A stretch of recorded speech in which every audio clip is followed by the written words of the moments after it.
le problème, elle est complètement vidée de toute animation. Donc on n'a qu'un versant administratif de l'affaire. Et c'est vrai que ça ne donne pas un terrain très attirant à la curiosité de s'informer de la vie culturelle dont on ne voit trace nulle part, puisque tout à peu près est verrouillé dans des institutions locales. Voilà. Alors, effectivement, j'ai dit tout à l'heure télémobile, mais c'est aussi à un autre niveau télécréation. Télécréation, ça veut dire que vous êtes de passage dans une région, dans cette ville, à Évreux, ou que je suis de passage en tant que présentateur et directeur donc, de ma télé internet. Télécréation, je suis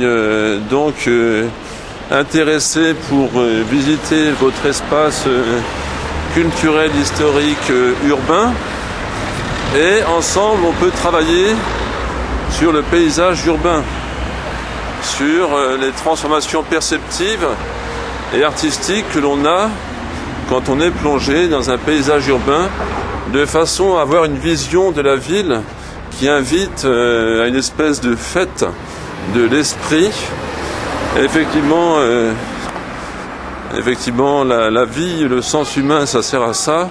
C'est la fête de l'esprit. La fête de l'esprit, la meilleure, la voie royale, effectivement, c'est la vision artistique, culturelle, de présentation du rapport que l'on a aux choses.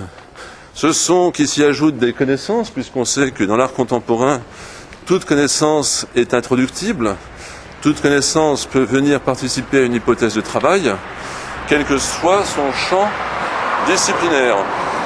Donc la création interdisciplinaire, qui a varié selon les époques, c'est pas seulement une idéologie qui fonde l'art contemporain et qui lui est spécifique, c'est le simple fait, c'est le simple fait, comme ça s'est toujours passé, de transformer les choses à l'échelle de ses perceptions et de ce qu'on souhaite les adapter à un désir de vie.